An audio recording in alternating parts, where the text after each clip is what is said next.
Government has announced the suspension of all debt service payments under certain categories of external debt pending an orderly restructuring of the affected obligations. The suspension will include the payments on Eurobonds, commercial term loans, and on most bilateral debts. The government announced a debt restructuring program as a condition to secure $3 billion from the IMF in the bailout support. My colleague George Riafe of Joy Business has details of the suspension.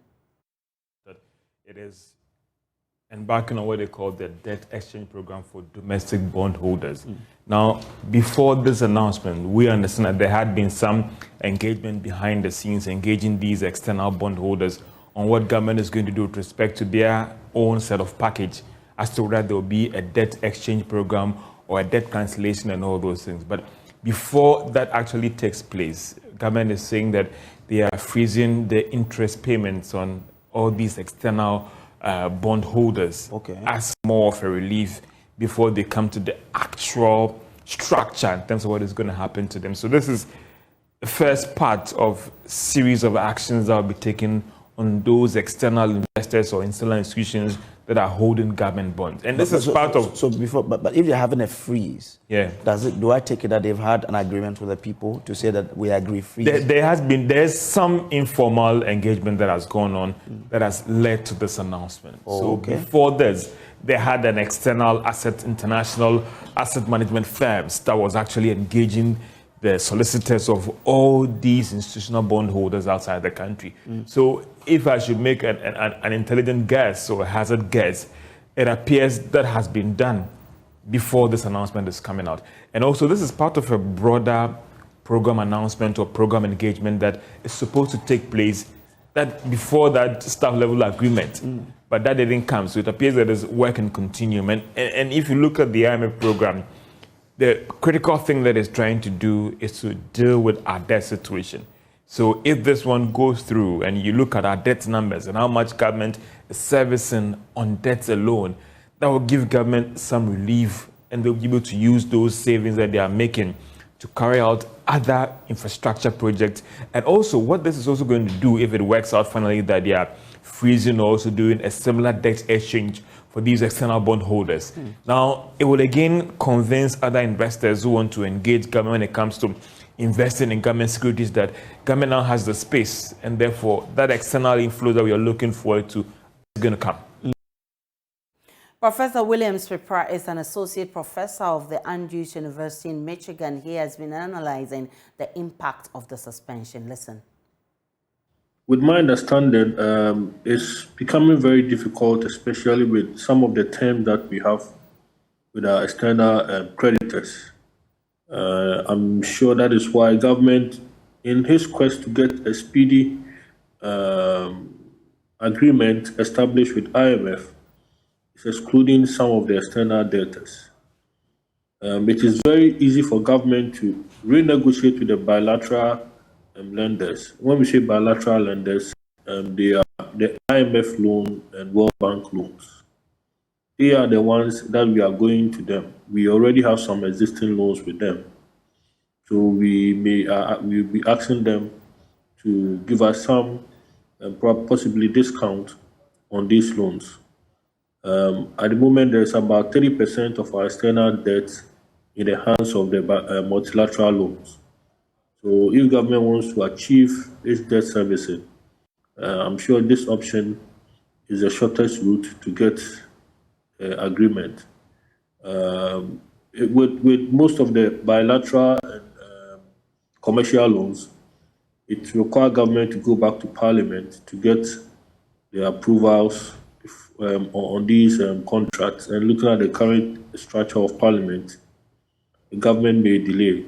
So that is why I'm sure government is going out with these extensions. If you listen to the statement very well, the government is not also ruling out future borrowings. What government intends to do when they borrow in the future is to make sure that the interest payment is very small in terms of the percentage charge if government should go on that route. Yeah, I'm wondering though how difficult, easy will it be for these suspensions to be carried out just like we've seen with the domestic debt restructuring, we've seen some pushback from stakeholders. Is this an easy thing to do, and what would be the implications for government? Especially with the our creditors, those domestic debt, sometimes with these pushbacks, because we are Ghanaians and the sentiments, government may appeal to the conscience for people to accept. But when it comes to external debtors, it requires a lot of negotiation. And sometimes it takes a lot of time for them to give in into what government wants to do. That is why government may have classified some debtors in the external debt category, noting that, especially with the Euro bonds, if government wants to get a haircut on them, a lot of negotiations must go on. Professor William Pepra. Now joining me on the phone for more is Dr. Theo Champong. He's economist and political risk analyst. Doc, grateful for your time. Is the suspension of the external debt long overdue, as some market watchers believe it should have been announced before or concurrently with the domestic debt exchange program? Hello, Dr. Champong.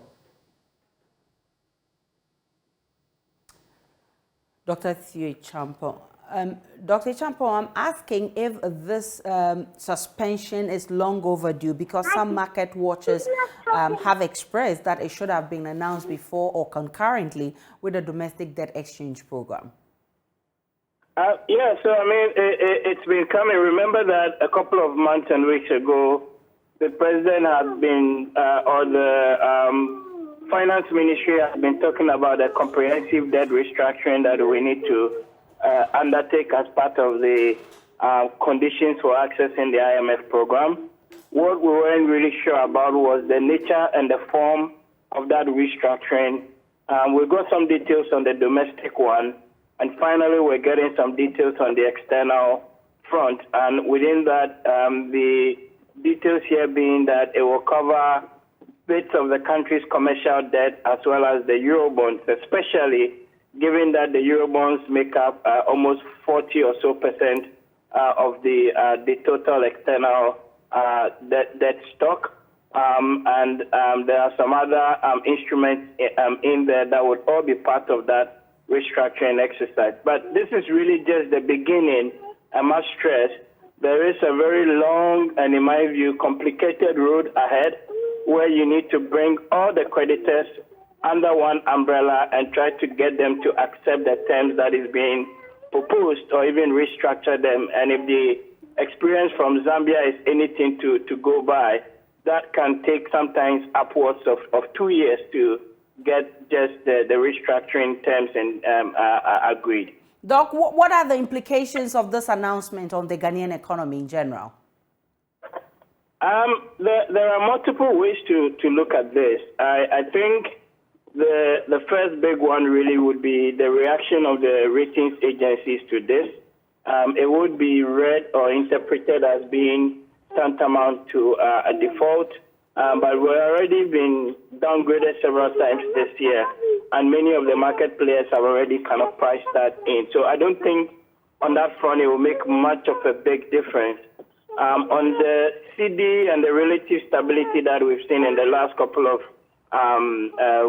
kind of days, this might end up undoing a few of the gains, because then, you know, you're getting, in some sense, negative sentiment or negative news filtering through.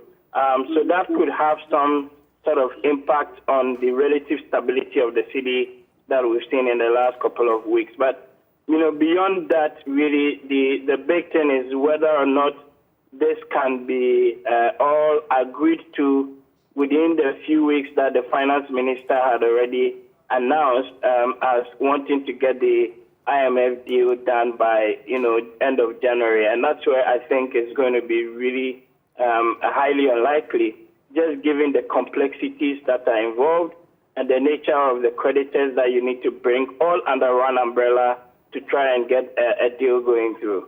Doc, I'm grateful for your time this afternoon. He's economist and political risk analyst. Now, President Akufo-Addo says the appreciation of the cedi against all major trading currencies is as a result of deliberate policy interventions introduced by government over the last few months. That measures, he says, includes tightening of cedi liquidity, resulting in the offloading of forex as a store of value by speculators, the improvement of forex flows from remittances and the mining sector, and the reaching of a staff-level agreement with the IMF for the $3 billion package. The president is optimistic the cedi will further appreciate. Listen to the president. In the weeks ahead, the Bank of Ghana will continue with the purchases of forex from the mining and oil sectors to enhance liquidity supply to the market. Continue with a single unified forex forward auction and some modest targeted bilateral support to critical imports. And the implementation of the gold for oil swap transaction, which will significantly remove forex pressures on the cedi. Meanwhile, Bank of Ghana has attributed the cedi's recent gain to a new set of measures, monetary measures it has instituted. Charles Mensah is a currency analyst. He joins us via Zoom for more on this. Charles, thanks so much for your time. First, the Bank of Ghana is linking the cedi's appreciation to its decision to restrict foreign exchange, the support to some essential commodities like petroleum products, as well as medical and pharmaceutical products. Now, the president says it's as a result of cedi liquidity measures. What role did all of these play in the cedi regaining its strength? Good afternoon, and thank you for having me.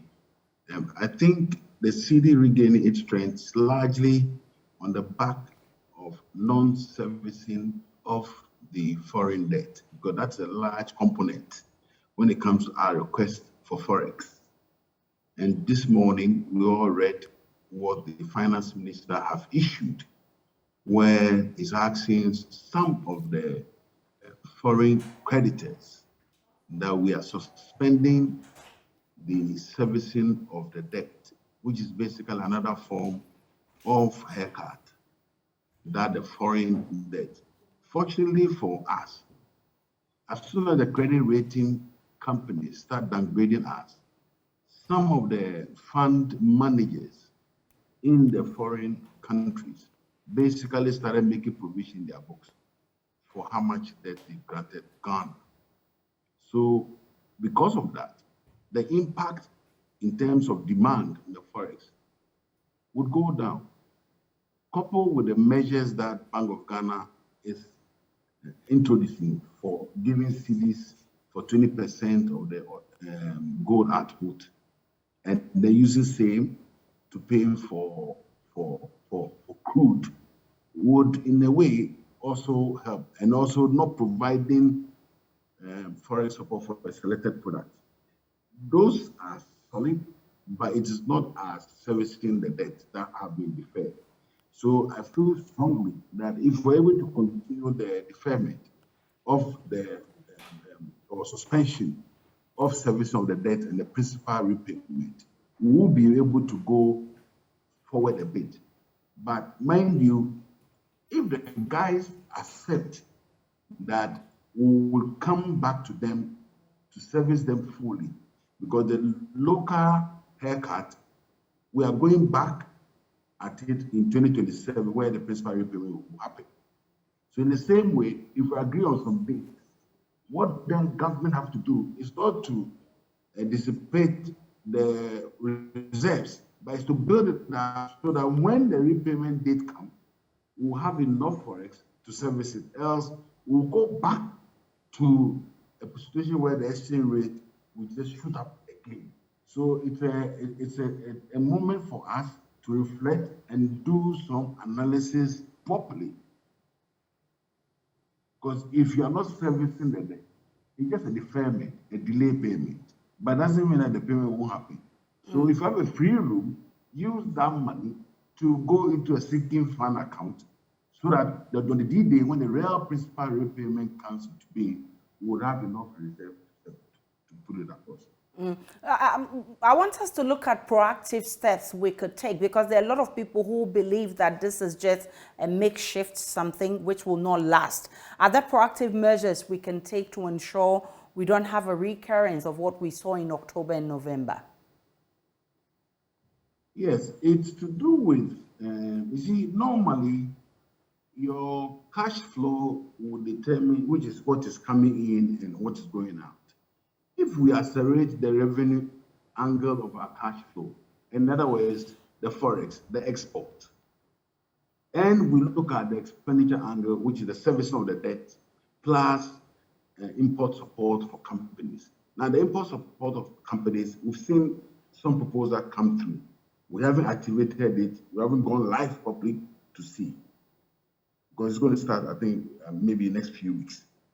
But the inflow is what is the critical to us. The inflow I'm referring to, export of cocoa, other services, other value-added services, that will ensure that we are getting some money. The mining companies, their sales are being pushed to put it in a destination account in Ghana. So that in itself is also a good policy that will make sure that our reserves are being built up. Now, the expenditure side is where we are managing it. Managing it means that we've selected some products that we are not going to process. But if Ghanaians are going to depend on those products, they will find a way out, including the forex bill, to buy dollars to pay for such goods. Because officially, government says, I'm not supporting it. But people need the product. So they will have to find a way to deal with them, to pay for it. So I'm not sure that immediately we can see the impact. But when we go live with it, then we'll see the impact. But I pray that relatively, when you look at our debt composition, because of the depreciation, when you multiply it by cities, it gives us some room. And in terms of the GDP ratio, you see that some changes will have risen because of that. And this is coming also at the back where we have been suspended from the Eurobond market. And it's a big deal because you are using the Eurobond market to balance this up. Yeah. IMF coming through to balance this up is also equally good for us. But I think we have to keep an eye on the application of the forex. There has to be a regular meeting by the government through Ministry of Finance with the providers of the forex, i.e. the mining company, the oil company, and any other company that exports. We have to have a regular meeting, not occasional policy, but a regular meeting, weekly or bi-weekly meeting, so that if we are going to have a problem, then we can address it before we are surprised. I'm grateful for your time, Charles Mensah. He's a currency analyst and he's been explaining what we can do to sustain the appreciation of the city. Let's now hit the lorry terminals for some reactions after government reduced transport fares by over 15%. A number of drivers JoyNews engaged this morning are not too excited about the reduction. They want traders to also reduce the prices of goods and services because they equally patronize their wares. From Circle to Asamakese, previously it was 30 cities, and now to 26. This morning is 26. It's good though, but they can still do something about it. It was 16 and it moved to 18. And now when it has been reduced, it is reduced to 16 as a normal than when they increased before. So this is not something we need to be excited about. If it has come to the normal 10 cities, then we know that yes, there's going to be an effect on us. But 2 cities is like the normal thing that has happened. We are expecting it to go down further because the dollar is coming down and the fuel price is also going down. So we, the workers, can have some relief.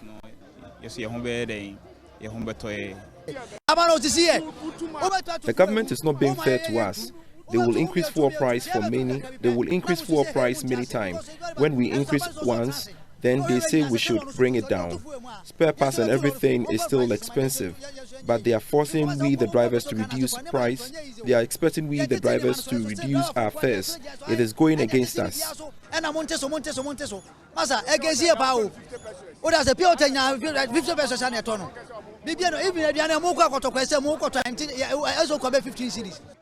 Yatiti fuel so drivers and so Fuel prices have been reduced and the transport fares has also been reduced. But our major problem is food prices.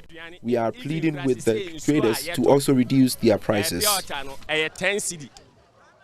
In fact, a man for a bread, I ceremony diemu. Mama near mamma from my dready fuano. Mama and near mamma from. Sisian, Lolifona, or Matitus, and I drive for, and I now they back where higher pan sir. Reduction in fuel price is no problem. For we drivers, our problem is that other commodities are still expensive. We are praying and hoping that government will help reduce the cost of all commodities. Utopia is a 50 pesos. First, 30 pesos, 50 pesos. Until so, Votic, until so. Now, driver from Quadro, I must see so in a yateso.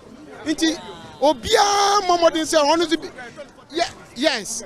Oh, Obia Momodin say, ni bibi auton or so. Residents of Kokomlemle, Newtown and Asylum Down are appealing to city authorities to fix all dysfunctional traffic lights within the area. Some traffic lights have been off for as long as 5 months, leaving pedestrians at the mercy of drivers who slug it out with each other as they try to make it so either side of the road. JoyNews' Faustina Safo has more in this report.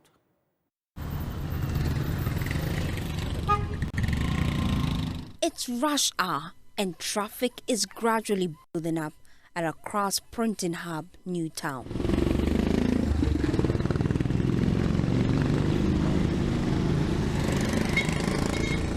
For close to 30 minutes, I've been at Royal Castle Road intersection to observe traffic flow.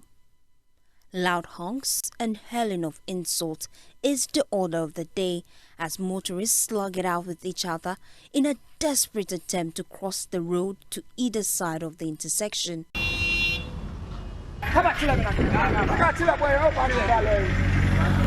A problematic scene that a functional traffic light could solve effortlessly.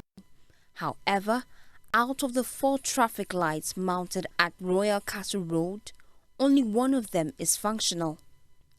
As a matter of fact, traffic light is something that we all know how beneficial it is. But unfortunately, when it happens that the light is not working, all the drivers are trying to penetrate whether it is his turn to go or not. And sometimes you see someone is passing or motor is passing. And if it's unfortunately that it hits someone, you cannot watch it because we are all humans. It can be that it's your relative. Even if it's not your relative, he's a human like you. How do you feel? So we pray that if possible, they can come and work on it so that it will work so as the car will go smoothly without having any crash. Traffic light, the high, if you say, Baku, Baku, Debia, no more to quadra for no more crash, no more. The traffic light in the higher part, and another should not make my high. The traffic light is a nuisance. One is working while the other is not. Every day, drivers argue over who has the right of way. We urge government to fix this. Hannah, what dear, but we say way a major road. A year cars, near not way back, Omunyano. Ye, won't say we are communal winner, a crash. This is a busy stretch. The drivers are mostly impatient and they collide with motor riders. The other day, a child was knocked down.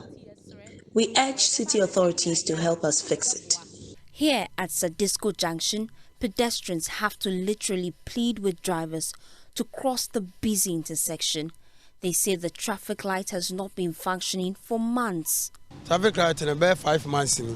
I say, a accident to happen, Kokomlemle traffic light. A accident to her. The traffic in Apamachawa, and yes, Papa. For the past 5 months, this traffic light has not been functioning. It causes accidents here at Kokomlemle. So we plead with government to fix it. I am always here. I have witnessed vehicles collide with motor riders. This stretch is mostly busy and children use this route every day to school. It's dangerous. Traffic way Mamma for Praman for who I say, home by ya now, the Bachiana. The traffic light has caused the death of many in this area. Sometimes city authorities come to have a look at it, but still, they fail to fix it. The Boko Township and its environs have turned into a ghost town for the past 2 days following shooting incident that has left some people dead and others injured. It is unclear what has triggered this latest disturbance, but Boko has been in the news for a protracted dispute for the past decade. Some residents say this latest spark of violence has heightened tension in the area. We can now go live to that town and speak with my colleague Eliasa Tanko. He joins us via phone with more. Eliasu, what do we know about the latest as far as this tension in Boko is concerned? Well, the latest is coming from the power distributor, NEDCO, who is informing its customers in the Upper East and North East region who have been sleeping in darkness for the last 24 hours. They are explaining that the power outage is as a result of the incidents in Boko, and they are explaining that the gunmen actually targeted a tower, one of their towers in the town, shooting and damaging a conductor.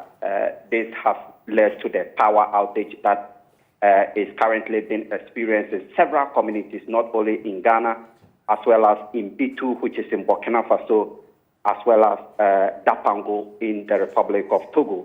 They are assuring that their technicians are currently at the site working around the clock to ensure that the damage is fixed. So we also know that there's been some security meetings to get the issue resolved. What have you picked so far? Yes, we understand there's an ongoing meeting both at the municipal council, the municipal level, as well as the regional level. For now, they have not been any public statement from these two outfits, but we do know that there's currently heavy security presence already. We know that the Operation Conquer Fifth Men, as well as the Operation Calm Lives forces are already in Boko as a result, as a result of the situation in Burkina Faso, and of course the situation in Boko itself. So we understand this. Security and defense forces have taken over the Boko Township. They are currently patrolling to ensure they sustain the peace in Boko. Eliasu Tanko is our correspondent, and he's been speaking about the Boko clashes, and he says there's an easy calm and there's security presence in that town. Now, a middle-aged mason, only known as Kojo, is battling for his life after he was electrocuted by power lines close to the house he worked on. The house is a two-story edifice built dangerously close to a high-tension power line. According to the family of the victim, Kojo was plastering the outer walls of a house in Berekusu when the incident happened. There's more in this report, but viewers must be warned the pictures may be disturbing. Kojo was said to have completed his work and was about descending from the platform when the metallic shovel he was working with mistakenly touched the live cables. He is in critical condition and is receiving treatment at the Greater Accra Regional Hospital. According to a relative, the owner of the house initially refused to take full responsibility of the accident until the intervention of the Ghana Police Service. He says the family is also considering lodging a formal complaint against the house owner. He is a mason. He said he was going to work for Nana One. In fact, his injury is not small. He was rushed to the hospital and we followed suit.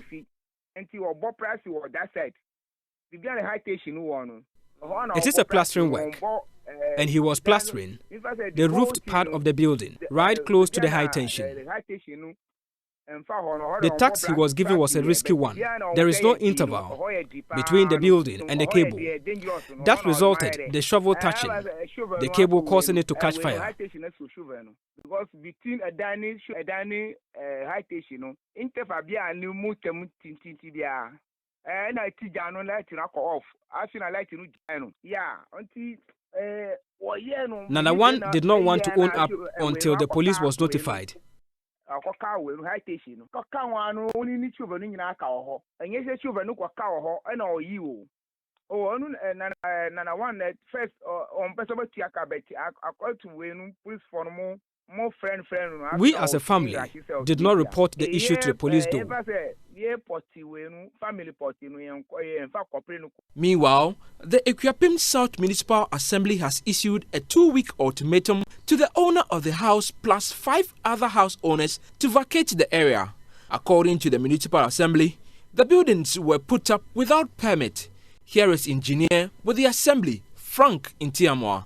In fact, we had a call from the community that someone is building under the high tension. That was about 2 years ago. We went there, we stopped the mining. We even asked, he in the first place, he doesn't even have a permit. So we stopped him, not knowing until when we had a call that he was continuing the list and one person has been injured. So we have even wrote to him to demolish the structure. So we have even given him 2 weeks to do that.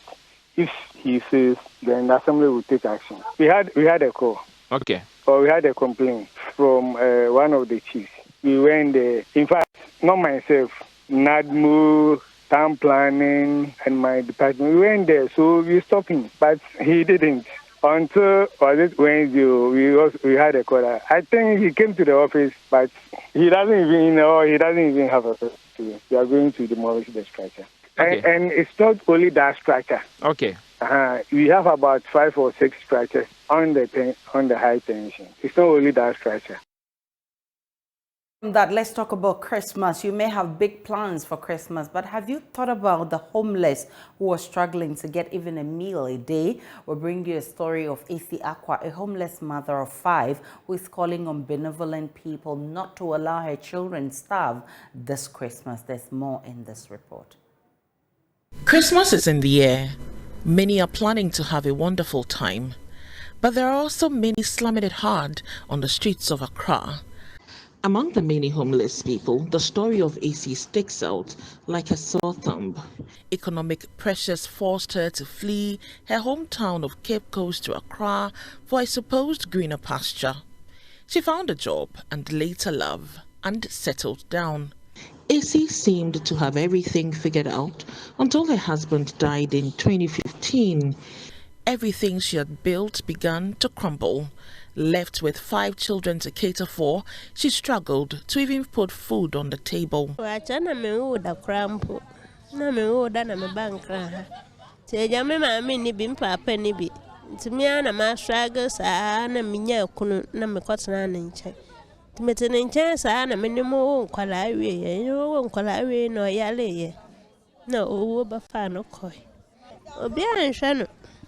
Obia so ni score hanu tieja me na me na kakanka na busu afun so mu ni bi o ka obia so ni bi na me de mo bank na ya bada abonti.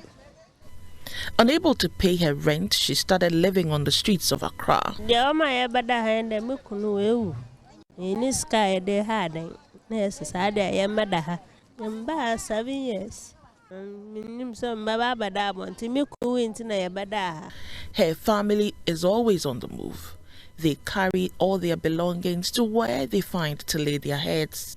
The belongings she struggled to gather over the years for herself and her children are constantly at the mercy of the weather.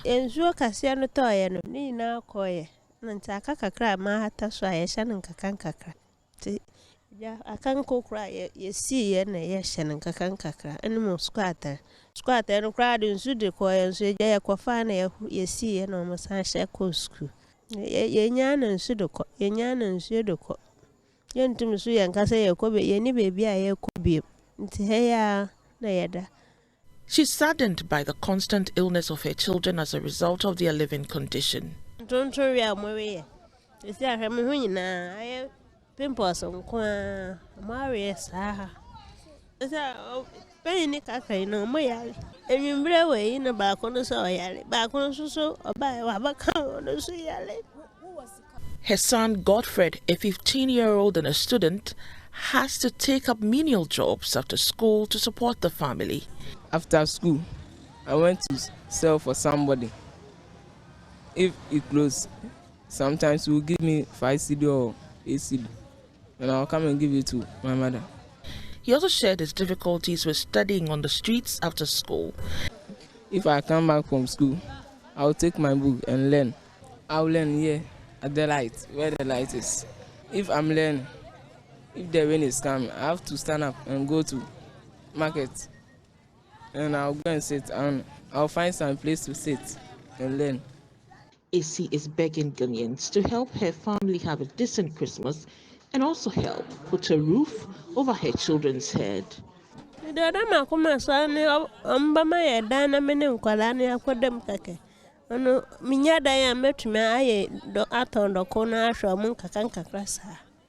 Esther Nkume's report read to you. Quite pathetic. No contribution is little. Let's take a break on Joy News today. When we return, there's business.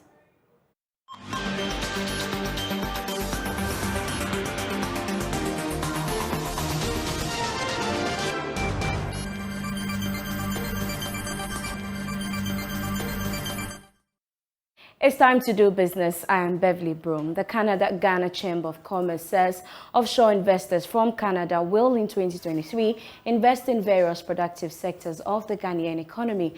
According to Executive Secretary of the Chamber, Edwina Atasonu, automobile, agriculture and the mining sectors will be the main focus. She spoke to Joy Business at the Chamber's end-of-year awards. The Chamber says it will embark on in-house business networking initiative to promote internal business-to-business growth among members. Executive Secretary of the Chamber, Edwina Atasono, said she's optimistic the partnership will further boost trade between the two countries, adding that some investors have already shown interest in patronizing Ghanaian businesses. With regards to trade, so this year alone we have had 4 great trade missions. One on mining, one was a summit, a diaspora summit in collaboration with GIPC. One is the building show I've just spoken about. The other one is on oil, is on oil and gas. And the essence of the trade missions is 2 main things: to get to meet partners and investors to come into Ghana. And the second thing is to migrate best practices and technology. And we have been able to do so for most of our companies this year.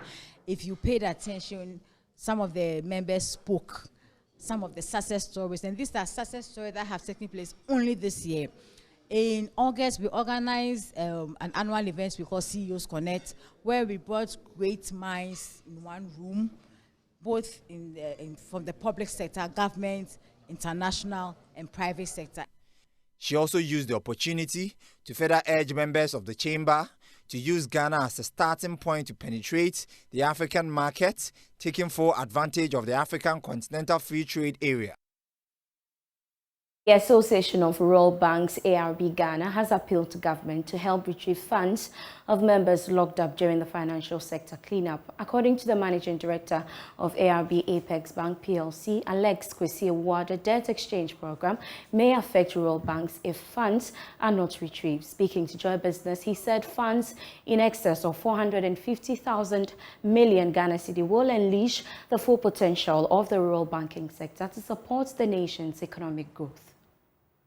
Mr. Watt said all engagement they've had with the relevant stakeholders to retrieve the locked up funds have not yielded any positive result.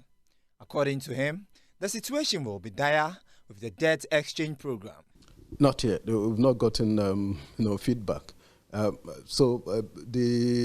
It becomes much more critical now because the fact is that these monies have not been received. Now, we are also going to enter into a debt exchange program by which investments of rural and community banks into government bonds, they are not going to receive any interest payments.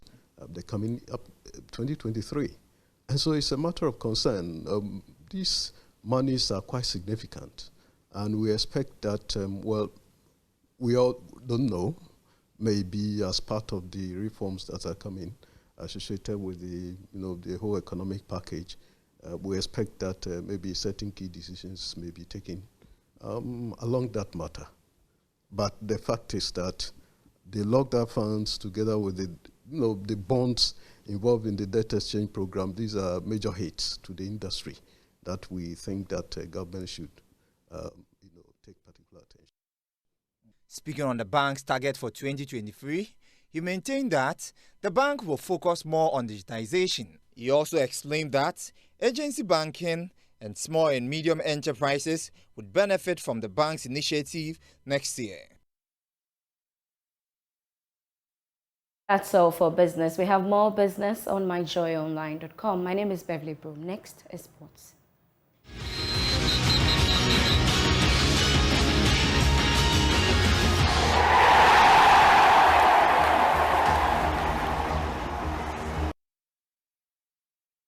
Let's do sports now on Joy News today with me, Muftau Nabila Abdullahi. On Sunday, Lionel Messi finally achieved his World Cup dream as Argentina won their third crown on penalties in one of the greatest finals in the tournament's history.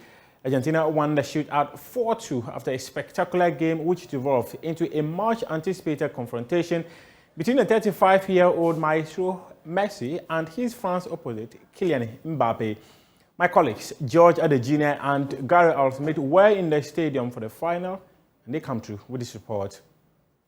So entry at the Lusail Stadium with Argentina winning their third trophy after defeating France on penalties 4-2. It is a fantastic win which helps a lot of the Argentines and Messi fans to end debates and start another. It was really about Diego Maradona for the Argentines, and they were hoping that Lionel Messi will step up to the plate somehow. In 2021, he won the Copa America, and tonight he has managed to win the World Cup trophy, and in fantastic style. Gary, how dramatic was this? Today, they say Leo has completed football, and who are we to debate? However, he was this close, Kylian Mbappe close to not doing it. The baton has well and truly been handed over, whether by force, whether by design, but Kylian Mbappe has become the second player to score a hat-trick in the World Cup final. He's an incredible player at 22, a force of nature. He is like when an immovable object meets somebody like Leo Messi.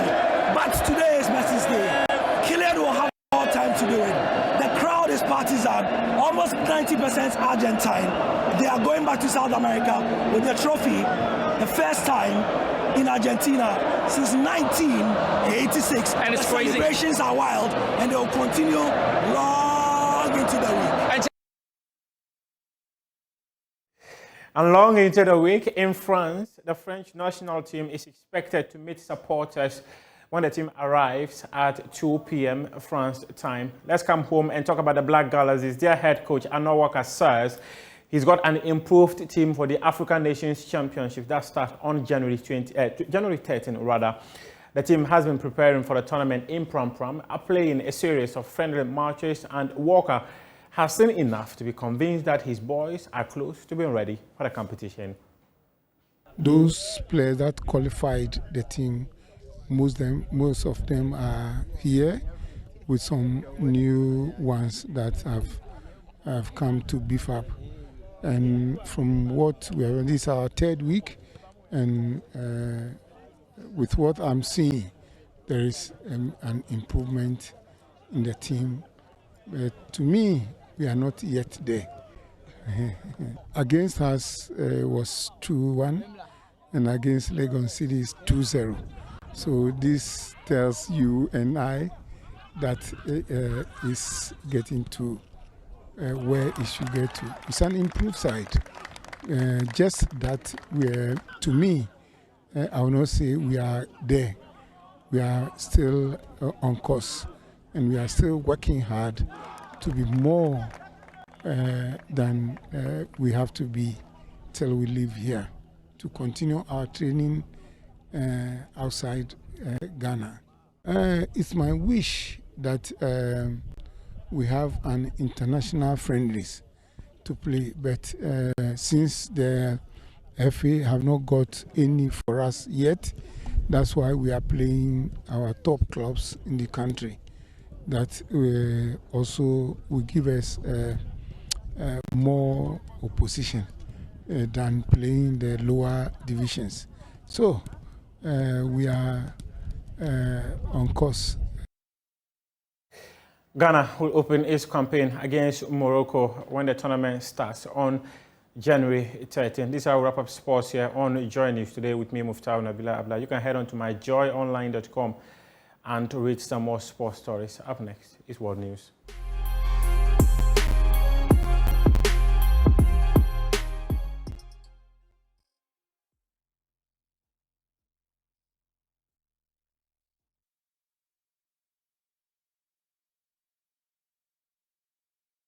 Good afternoon. Welcome to Showbiz here on Joy News. Now, on the 18th of December 2022, the National Theatre was filled with Ghanaians eager to witness the amazing come-out version of the birth of Christ dubbed Yesu Mpedidi. Here are highlights. And as waters to cover the sea. This is the end of the fourth reading. Thanks be to God. Eduasa obofo no se no se nsuro Maria na wagye nyankopon wanya nyankopon ho adom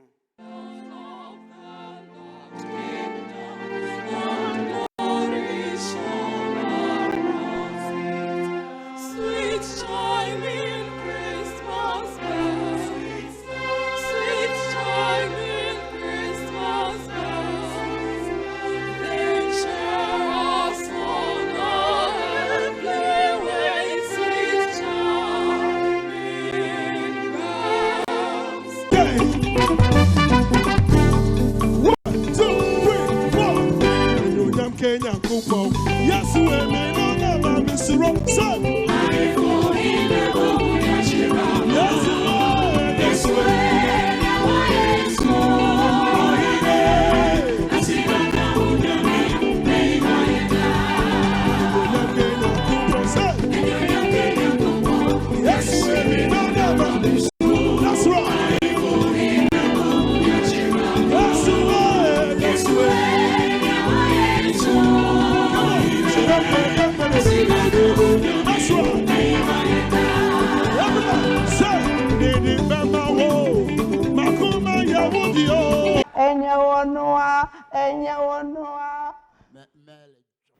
Well, also songbird Jackie held her annual party live at the La Palm Royal Beach Hotel at the weekend. The event was attended by fans, family and friends. The highlight, however, is a surprise by Samini, R2B's Sister Fia and more.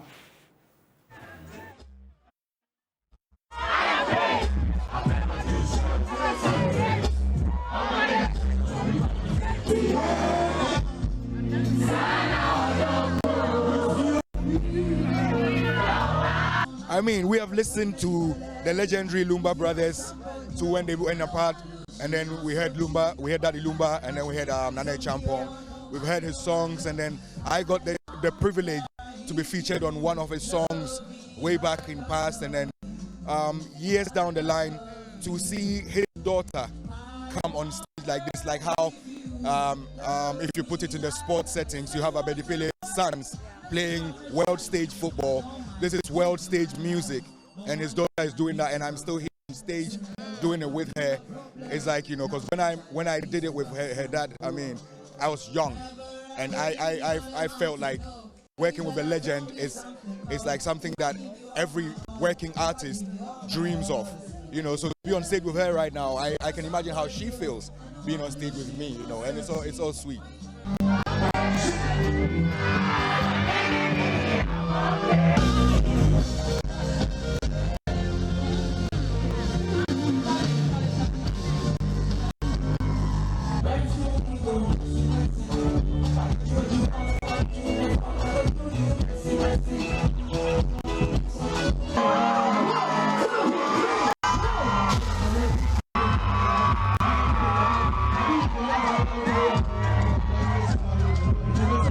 I'm having a good time, and this has to be one of the best birthday presents I've ever had from my fans, because today I got to celebrate my birthday with them, and they turned out for me so massively. You got the likes of Samini. He actually told a story on stage about you being a little girl and he working with your dad. Do you remember any of those? Yeah, actually, no, I was so little. I was so little. So this is a good thing, you know. This is really good. Well, on that note, we end showbiz here on Joy News today. There's more showbiz news in our subsequent bulletins. Thank you so much, Becky, for bringing us showbiz. Now to check out how it's making headlines elsewhere. The Thai Navy says 31 sailors are missing after a warship carrying over 100 crew. That's how we wrap up the world news, and that's how we wrap up the bulletin this afternoon. My name is Aisha Ibrahim. Enjoy the rest of our program.